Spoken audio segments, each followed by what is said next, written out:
Magandang araw mga kamanggagawa. Nandito po ulit tayo sa bago natin episode ng Sumbungan ng Kamanggagawa. Kasama ko ngayon, buti walang congress ngayon. No? Session break. Si Kong Eli San Fernando. Isa sa una nating guest ngayon, Eli, na sumbong, kasi matatagal ko nang nakilala. March pa. Na aksidente ko lang sa Dole. Yung mga manggagawang. Yun, pagpunta mo doon, nandun lang sila. Meron akong hearing sa NCMB. Nandun sila sa labas. Okay. Tapos yung ating paralegal, si Sunny, kinausap lang Si sila. Sunny. So yun, papasukin natin sila. Okay. Ayan, cut na yun. Okay. Pasok. Pasok mga kasama. Gandang Mga boss. hapon. Kahapon. Oo nga po, attorney. Kailan ba huli? Hindi, wag mo kayo ba? Yung mga na-meet ko sila sa labas ng NCMB, sa Dole, Intramuros. May hearing ako. Pinagtagpo pala talaga kayo. Tapos si Sunny, Sunny natin, naiwan sa labas, kinausap sila. Ano ba? Kaya, Tapos doon na nag-umpisa ang kwento. ang dami, ilang kayo nun? Ano po kami, almost 25 po talaga yung lakas loob po, opo. Pero ano po kami, nasa 50 po talaga lahat kami na tinanggal. Opo, yun po yung nangyari. Ano pangalan ng kumpanya nyo nga ulit? Awangli Forwarders Incorporated at saka po, Joson Liquio Imports Corporation po. Ayun po yung mga pangalan nila. Ano? Wangli Forwarders. Forwarders, tsaka Parang Wangbu, no? Parang Wangbu. Joson Liquio Imports Corporation din po. 50 kayo kanyo na tinanggal. Pero ilan yung... Yung nagdoli po talaga na lakas loob po talaga is 25 po. Yung mga manggagawa, ilan? 50 po talaga. 50, lahat. Opo. Tapos lahat ay anong ginagawa? Iba po kami mga ginagawa. Yung iba po driver, checker, pahinante po. Ayun po. So, na-meet mo pala sila sa labas lang. No? Nung time po talaga nun, parang nagdadalawa isip na po talaga kami lumapit kasi parang ayaw po talaga nila magbayad. But ano ba nangyari muna? Baka gusto mong kwento. March 8 po talaga, sir, sa Pampanga na po kami na didistino. Ang nangyayari po kasi, yung iba po doon, hindi na po talaga umuwi. Kasi po sobrang layo kasi dito po kami from Ano ba yung dinideliver nyo? tracking services po kami. Kung ano-ano po yung mga dinideliver na product eh. Forwarder po kami. Ano yun, may mga package, gano'n? Opo. Kung ano lang, kahit ano. Yes Okay, po. ano? Yung sa mga divisoria po, makikita po yung mga product. Okay. Gulay? May gulay, gano'n? Wala naman po. Pero more on po Parang yung mga general ginagamit. merchandise. Yes, Ganon, sir. ha? Po, ganun po. Tapos ang nangyari po nun, sir, nung nandoon na kami sa Pampanga, inoperan po kami na doon na daw po kami mag-stay, titira, talagang asin doon na po talaga yung company. Ngayon po, wala po sa isip namin na magsasara po yung company kasi nung that time po, nagpapagawa po ng mga tulugan namin, tapos at the same time po, ang ganda-ganda ng offer sa amin. Bukod din po doon, yung mga bumibili po sila ng mga bagong truck. So wala po kami iniisip na, uy, hindi magtatanggal si boss. Nangyari po, nung March 8 po, nabigla po kami na unti-unti na pong inuubos lahat ng mga stock namin. After po nun, nagulat po yung mga dinideliver po namin. Nasa Ayun. may warehouse din. Yes po, Meron po. opo. Tapos yun, sir, after ng March 8 na yun, sinabi sa amin na, muna tayo, magbabakasyon muna tayo, pero kahit nagbabakasyon tayo, bibigyan namin kayo ng pang-support ninyo, like yung food, yung mga allowance ninyo, para pag bumalik si company, at least nandiyan pa rin kayo. Pero wala po silang binanggit na magsasara or ano. Mga ilang days po, sir, siguro bago kami pumunta ng Dole po nung sa Manila, March 25, nagulat po kami. Yun na po yung naging sabi-sabi na wala na daw po yung company namin. Nagsara na. Pero walang announcement po talaga. So, doon nyo na lang nalaman na... Yes, sir. Nagulat po kami na, Surprise! Sarado na kami. kasi may mga pamilya po kami na talagang nagluluha po talaga ako, sir. Kasi Saan opisina nyo before? sa Manila po, sa may, ano ba Sa may yun? Alvarado. Alvarado po Alvarado. noong una. Tapos sumunod po, nandun na sa huli yung sa may... Sa may Santo Cristo. Opo, doon po. Cristo. Mm-mm. So, yun na yung mismo. Yung garahe, warehouse, barracks nyo rin. Nandun na. Opo, nandun na po sa Tapos, nag-uubos sila ng stock. Opo, Then, a few days after that, opo. nagsabi, Mm-mm. sarado na kami. Pero sir, nung bago pa po yun talaga, sir, kinakabahan na po kami kasi kinausap na po kami ng corporate secretary ng company na, mag-iiba na tayo ng company pagdating sa Pampanga. Yung sinabi po namin na, Ano, pangalan, iibahin? yes sir, yun po yung Joso Gikyo. Joso. Gikyo, opo. Yun daw yung ipapalit po nila. Pero sabi nila, same owner naman, so same naman ng mga tao, kampante kayo na, yung pa rin naman yung company. Anong nangyari, sir? Umindi kami. Kasi sabi namin, di ba dapat po binabayaran niyo po yung mga empleyado kapag nagpapalit po kayo ng company, kahit na same pa rin naman po yung lahat ng mga tao nagpapatakbo. Hindi po kumibo yung corporate secretary. Parang nagbanda pa po sila na, kayo, bahala kayo. Oo, bahala kayo na mawalan kayo ng trabaho kung ayaw nyo. Ganun po yung pagbabanta. Hindi po kami kumibo. Tapos, lagi po namin nirereklamo yung overtime po namin. Tapos, bukod pa yun, sir, pinupursige po kami na pumasok ng hating gabi. Yung mga trabahante po namin, like yung mga driver, tsaka yung mga pahinante po namin, gutom na po sila. Kami po na checker sa loob, hindi po rin kami makauwi kahit na sabihin po namin na kakain kami sa labas. Wala po. Bakit daw? Kasi po, sabi nila, may mga matatapusin pa. Sabi ko, kakain lang kami. Kaya nga. Yan po yung Robot pala, namin. dapat robot yung kinuha. Sorry po sa...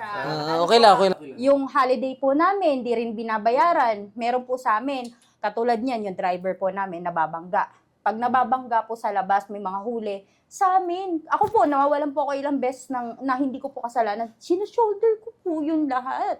Yung pag nawala yung item. Yes po, sir. Sabi ko, may mga CCTV, bakit hindi nyo i-check? Talagang nag-ano kayo ng illegal deduction. Sabi ko, bakit hindi nyo muna suriin bago kayo mag-deduct?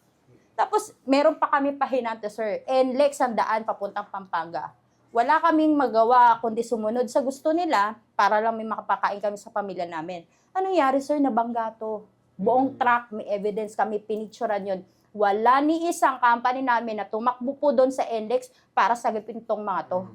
Yun yung nirereklamo namin sa kanila. Parang gusto, tapos dineduct din po sila. Nakiusap kami. Yes, sir. Tsaka yung mga naging namin, abiso. Kasalanan ba namin yun, sir? Sinisi pa nila sa driver na yung driver ang may kasalanan kasi tanga-tanga. Sino pong driver yung gustong ibangga yung truck nila? Diba yun, sir? Diba? Wala, sir. Ito talaga nakakaiyak. Hindi po.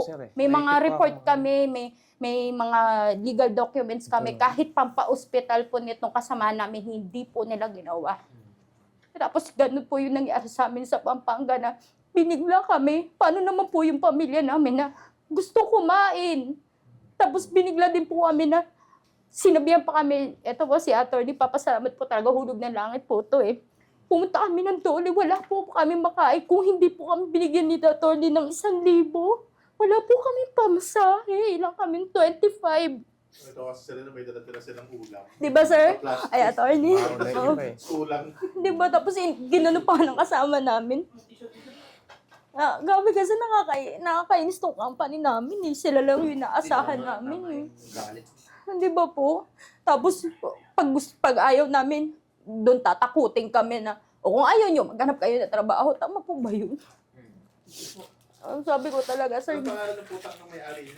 Ano po, Likay Gong. Tapos sila, nakalimutan ko po yung isang Chinese po. Kaya Wang Li. Tapos may sila, Filipino, citizen po sila ditong mga Mga Pilipino na sila. yung iba po, yung dalawa po na talagang director po is pure Chinese. Yung 4 po na Pilipino, yun po yung dapat na talagang tumutulong sa amin kasi nandun din po sila nakapangalan sa company. Likay Gong.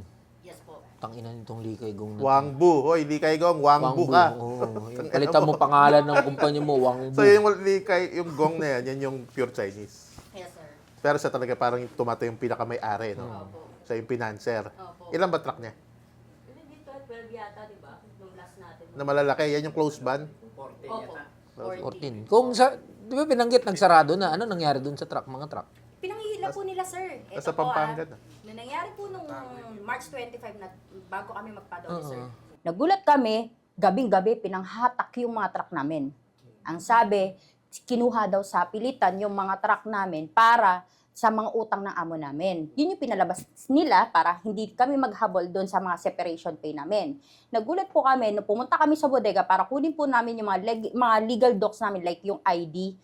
Nagulat kami, hindi naman sa pilitan po kasi mismong driver po ng company namin ang nagdala. Binayaran po sila ng tigpa 500 pesos para madala po yung mga truck na yon. O kung sa pilitan po yun, dapat may mga legal docs po silang pinarap sa amin na ito, mapupunta na sa ganito. Wala, So, sir. malamang yung mga truck nasa Pampanga na. Doon sa bago. Hindi, sir. Nakikita po namin dito, may ikot sa Manila. So, binenta sa iba. Binenta Yun sa po yung sir. pinapalabas nila na binenta. Pero, Pero, di ba sir, sabi niyo 50 kayo. No, na nagawa. Hmm. 25 kayo nagreklamo. So, yung 25, sumama sa Pampanga. wala po talaga. As in, close po yung Pampanga. Sinabi po nila na bankrupt po sila. So, yung Pampanga, hindi rin natuloy. Yes, Hindi hindi rin po. pala tuloy. Hindi nagtagal. Tapos nung chinek po namin sa mga ahensya ng gobyerno, open pa po yung company. Wala po silang pinapile na bankruptcy. Kahit po yung attorney mismo nila nagsabi na kung hindi kami susunod na sa bayarin nila, mag-file daw kami, iakyat yung kaso. Ano pa ano si Attorney Du? Ang tatapang po nila. Talagang naano po nila kami. Tinatakot po kami na pag hindi na kami sumunod sa kanila, ganun yung gagawin. Wala ba nang silang offer? Kahit Wala offer. po. Noong una, sir, nag-uusap, pipilitin daw nila na makapagbayad sa amin. After nun, ni isa doon sa mga umattend, wala. Tapos yung pangalawa, sir, pumunta na kami na NLRC. Wala rin yung isang umattend sa amin. Wala daw sila ibibigay. Nung hindi pa inano ni arbiter na pumunta yung attorney, noong una, hininga kami ng computation. Sinabi nila magbabayad. Yung pala nung pangalawa, binitin pa rin kami. Inaasahan po namin na tutulungan nila kami. Ano yan, Ali? Alam niyo ginawa sa inyo? Binitin kayo ng binitin para maibenta nila lahat ng properties nila. Para kahit magkaso tayo, eh wala tayong hahataking truck. Sabi pa nga ng attorney, kahit iakyat nyo yan, lalaban ako sa position paper kasi ang dami namin na panalong kaso. Tama po ba sabihin sa amin? Di-discourage lang kayo nun. Di-discourage kayo na Ang magkaso. pangalan ng ano? Bugado? Basilio po. Attorney Basilio po. Mhm. Pero yun nga ang masama, ang masakit dyan eh. Dahil nga, binitin sila ng binitin. Kasi March pa sila nag-file eh. Ano na ngayon? October na ngayon, pa November na. Pinatagal ng pinatagal, sila, naniwala sila na mayroong mababayaran sila para maibenta lahat ng truck. So ngayon, kahit ngayon kasuhan mo ngayon yung kumpanya, yung Wangli, kahit manalo ka, sabi mo nang manalo ka, ano bang ano mo? Lahat ng bangko nun, yung pera na ilabas na, yung mga nakapangalan na truck, building, o kung ano man, malamang yan, naibenta na. Kaya nagba-buy time lang yung putang ina mo, Wangli. Oh, ni Likay Gong. Magugulang kayo mga putang ina nyo. Parang planado nga po. Sabi po ni Bailiff, nung punta po kami sa Valenzuela, planado daw po yung lahat ng ginagawa nila sa amin. Kasi May 5 na sa Dole po kami. Nakapagawa sila ng sect dun sa Valenzuela. Samantalang yung mismong nagbulgar doon sa Wangli na yan, mga kasama din namin na magpapadole. Di ba, Kuya Enar? Sila yung nagsabi sa amin na magpadole, tapos kayo yung unang umalis. Ang gagaling nyo. Nasaan na yung tapang nyo? Paano ano dyan, attorney? Meron ba kayong meron naman kayong mga payslip na Yes po, natira sir. pa, di ba? Ipon po namin IDs, yan. Opo. naipon nyo naman yan, di ba? Ang kailangan dyan gawin, may SEC kayo Meron nung po, Wangli. nakakuha po kami. Kasi kailangan kasuhan dyan, hindi lang yung Wangli, pati yung mga incorporators doon sa SEC. Malamang, at least yan 5. Nandyan yan. Ang dami po nila. So, ang gagawin natin dyan, kasi yan in fraud of creditors yan eh. Kasi ngayon, dahil dapat yan, may separation pay kayo. Sinara yung kumpanya, ang sa batas, meron dapat kayong 1/2 month per year of service. No? Kalahating buwan na sweldo, kada taon ng serbisyo. Kung naka-10 taong ka, 1/2 na sahod mo times 10. Ganun dapat ang separation pay niyan. Pero nga, dahil nga malamang-lamang yan, wala nang nakapangalan sa Wangli na bangko, na truck, etc. Kailangan isama sa kaso yung mga may-ari kung saan nakalagay doon sa Securities and Exchange Commission na dokumento. So, nandun malamang si Lee... Kaigong po. Hindi ko maalala pangalan si niya. Wang Bu. Wala akong paki sa kanya. So, nandun lahat yan, malamang. No? So, para kapag ka nanalo sa kaso, pati yung personal nilang bangko, pwedeng pwede. mahabol. Pero syempre, merong komplikasyon yan. Hindi yan agad-agad hahabulin ng korte yung mga may-ari ng kumpanya kung hindi mo maipakita na merong fraud na nangyari o may panloloko na nangyari sa mga creditors nito. So, pero sa ngayon, naka-file na ata sila, Ellie. Yung ating paralegal, tinulungan na kayo, di ba? Sino bang paralegal na tumulong sa inyo? Sir Ray po. Si Ray. Si Ray. So, ilang kayo lahat ngayon nag-file ng kaso? Ngayon po, monte na lang po kami. 18 na lang po. 18. Yung 18 na lang po nagpo-post. So, yung mga ibang, yung Out pito, of 25 yan, di ba? nabayaran na ba yung pito? Kaya hindi na sila nagkaso?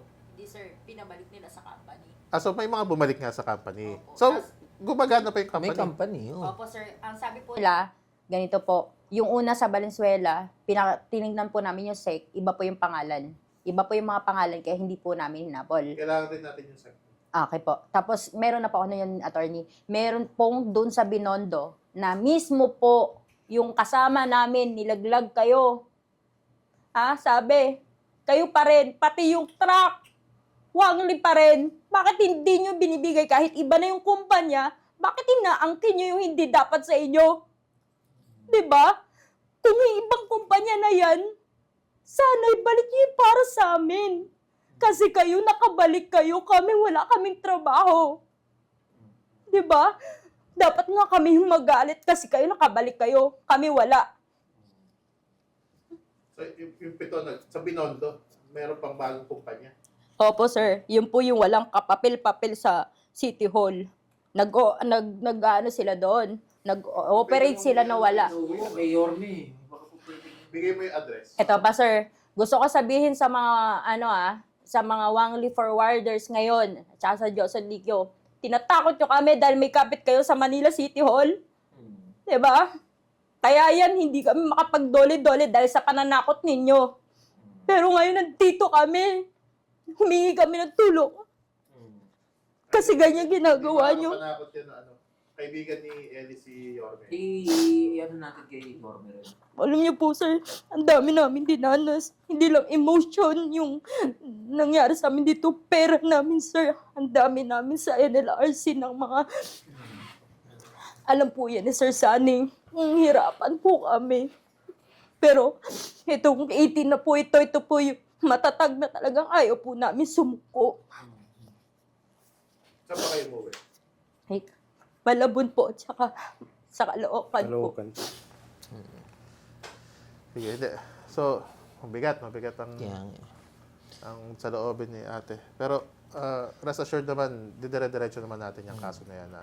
Plus, pagtapos natin dito, yung address ng Binondo, isabihin niya sa atin. Susulatan Oo. natin si Mayor Isko. Oo. Para, Pahingi ako ng detalye nung sa Binondo, no? Antonio Rivera. Kasi yung sinasabi niyo na walang mga kapapel-papel. So, pahingi ako ng detalye noon para susulatan natin si Yorme. Si Yorme, nakakausap ko naman yun eh.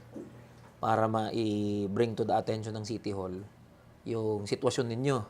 Tapos kung gumagamit sila ng pangalan ng City Hall, tignan din natin. Baka kasi nag-aangas-angasan lang yan. O baka merong kung sino man yung kapit niyan sa City Hall. Pero tingin ko baka nang babluff lang eh. Meron yan malamang kapit, pero Si Samonte. I-check natin. Check natin. So, pahingi ako ng detalye niyan. Tapos, pagbalik kasi ng session break, attorney, isa to sa i-review natin eh. Kasi 'di ba may kapangyarihan ang DOLE na supposedly mag-inspect, mag-site visitation. Sa reports kasi nila, ang gaganda ng reports nila eh. Nabibisita, akma yung bilang ng mga inspector, pero kita nyo kalagayan ninyo. Diba? So kung nangyayari yan sa inyo, nangyayari din sa iba pa yan at sa maraming mga kumpanya at establishmento. Tapos pagdating sa DOLE, iaangat na, magsasampa ng kaso, wala na mga asahan. Okay lang po ba, sir, mag-open ako about Dolly po, sir? Medyo may hinanakit po kasi kami. Yung sa Dolly po kasi namin, ilang beses po namin kinausap si mediator na kung pwede akit na po namin ang NLRC. Kasi wala na po talagang sisipot sa amin dahil tinatakas, inuunti-unti na po nila yung mga ari-arian nila. Sabi niya, hindi ba pwedeng isa pa? Sabi ko, ma'am, mag-iisa pa po ba kami? Nahirapan na po kami. Isang buwan na mahigit, ano ipapakain namin sa pamilya namin? Yun po yung ilan namin, parang ayaw pa po niya magbigay ng ano nun ng minutes of the meeting. Kasi sabi niya, dumiretso na kayo sa NLRC. Kung nung una pa lang alam po namin na pwede palang dumiretso na NLRC, hindi na po kami pupunta ng Dole. Kasi useless lang po pala yun. Mas tumagal pa. Yes po sir, kasi parang binibigyan lang po nila ng time na yung company makapag ano na ng mga ari-arian nila. Nakita niyo tong Dole na to. Tapos magagalit sila pag sinisita. To si Benny Laguesma talaga, Department Secretary of Employer yan eh. Pero okay magalala. Pagbalik ng session ng House, isensya ipapatingin natin. So para pagsalusalubungin natin. So nandito naman si Batas Manggagawa, tapos yung mga paralegal natin. Tapos outside doon, sa House, gawa rin tayo ng aksyon. Plus yung pahingi ng detalye para masulatan din si Yorme. Baka meron kayong final words sa Wang Lee, sa Dole, kung saan. Ikaw muna, Tol, para ano. Ang ano ko lang sa Wang Lee na sana po matapos na to, tapos maano na yung para sa amin, yung separation fee po talaga yung inaano namin.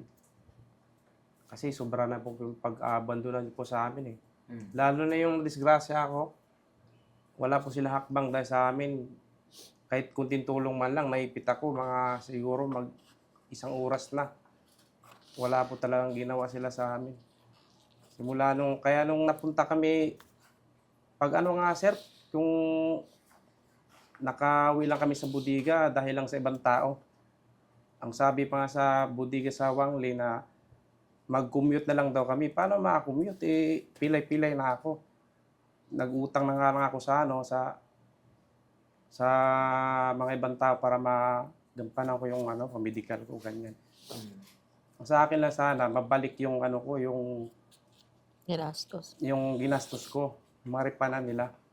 Kasi, diskarte ko lang sa akin yun eh. Pera ko, tas utang-utang sa iba.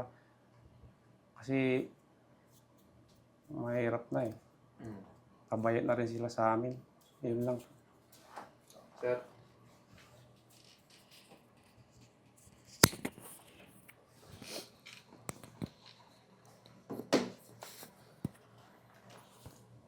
Ako si Narciso Abunda, empleyado sa Wangley Forwarders. Ako po ay isang driver ng company. 9 years na po ako nagtrabaho. Kami po ay nandito ngayon sa Batas ng Manggagawa para matulungan po kami sa problemang hinaharap namin dahil po bigla lang po nagsarado yung kumpanya naming pinasukan ay hindi naman sila nagpatawag ng meeting. Noong March 8 po, huling pasok namin. Noong March 15, nagbigay sila ng 1.5 bawat isang tao. Noong March 23, may kumakalat na balita na tinatago na yung mga truck nila. Kaya po ang inihiling po namin po sa Wangley Forwarders na mabayaran po kami ng separation fee ng ilang taon na pinaghirapan namin. At yan lang po. At maraming salamat.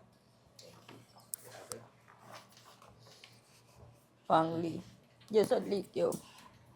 Sana maawa kayo sa amin. Maawa kayo sa mga sitwasyon namin. May mga pamilya din kami, hindi lang kayo ang kumakain. May mga anak kami na sinusuportan. Sa pag-aabondo na ninyo, naging masaya ba kayo? Parang tinatansya nyo lang kung hanggang saan nyo kaya namin gawin dahil hindi kami nakapag-aral. Ganun nyo na lang kami maliitin. Siguro naman may hustisya para sa amin. Ganun lang po. Maraming salamat.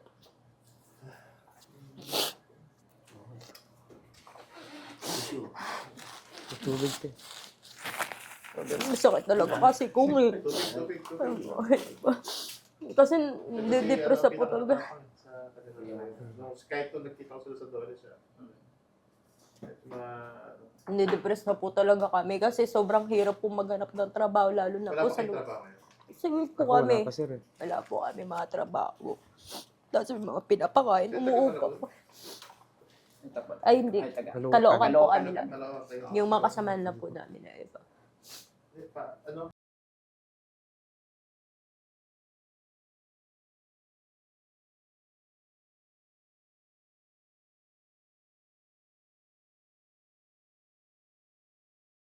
Matindi tong kaso ng Bigat, Wang Li. mabigat. Wang Bu nga, sabi mo nga eh. Ito si Ling Kai Go. Basta yun, yung Basta may-ari. di ko maalala. Oo. Rest assured na yung opisina natin sa Kamanggagawa Party List ay tuloy-tuloy na mag-a-assist dito sa mga manggagawa ng Wang Li at makikipag-coordinate din tayo sa Manila City Hall para doon naman sa nag-ooperate na wala daw papel at ginagamit pa yung pangalan ng Manila City Hall.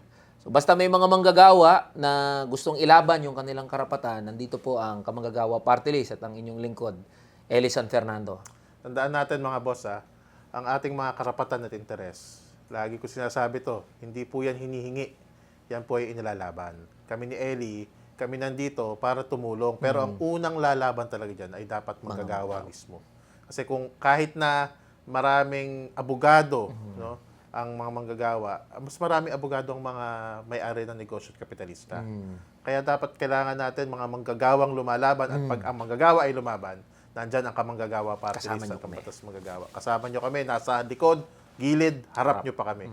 So yun po, so sana marami tayong natutunan dito sa episode na to. Muli, ako si Attorney General Du ng Batas Manggagawa. Kasama ko si Eli San Fernando ng Kamanggagawa Party List. At ito, ang sumbungan ng Ng Kamanggagawa.